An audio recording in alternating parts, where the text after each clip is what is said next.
So the iPad 10th generation just came out not too long ago, and I already kind of gonna put my thoughts out there of what the iPad 11 generation could end up looking like. Now, here's the problem, right? With the iPad 10th gen, I thought this one wasn't like a bad iPad by any means, but the problem I had with this iPad is the massive price increase for this type of iPad. I just don't think for the type of device that you're getting that it's necessarily worth all that money. Like, it's not a cheap device, it's still a fairly expensive iPad at $449. Now, that is just for the base model, not for cellular or anything, considering that the previous generation, the iPad 9th generation, was actually $329. It was probably even less than $300 if you had that student discount. So the fact that we had this big of a price increase really puts things in a really weird situation. Now, the other weird thing is if this next iPad 11 gen, I keep saying iPad, it's iPad 11 generation, if this thing comes out next year, which 100% probably it's going to be coming out next year, what is going to end up happening to not only the iPad 9 but the iPad 10?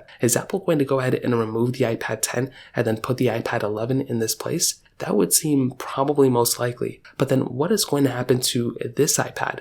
Is this iPad going to go down to that $329 price tag? Is it going to go down to $399? And or is Apple going to go ahead and remove that iPad 9th generation at $329, maybe put this iPad at $399, thus pretty much removing the complete entire cheap iPad and the base $400 iPad for the most part? That, in my opinion, is going to be a very, very weird thing that Apple's probably going to end up doing. And I do think with this specific iPad, they've kind of somewhat ruined the cheap iPad experience.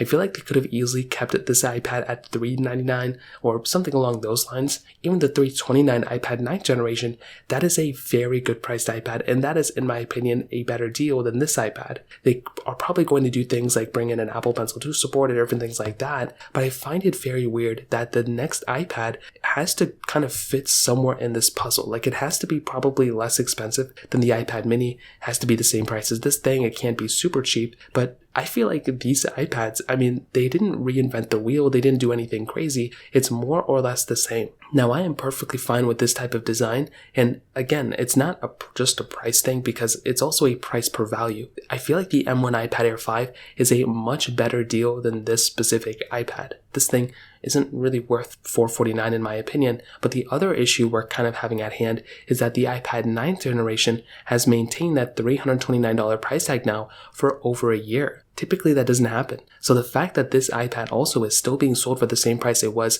over a year ago, and there's no point, I don't think Apple's going to remove it, is going to put these iPads like the iPad 10 generation and the iPad 11th in a weird situation too, where are they going to be holding their price tags the same for the next 2 years as well? I guess we're going to have to see what happens, but I'd love to hear your thoughts about this. Let me know in the comment section below. Hit the like button, that me so much, but definitely hit that subscribe button. More importantly than everything else, I love every single one of you guys. Hopefully I'll catch you guys in the next video. Peace out till then.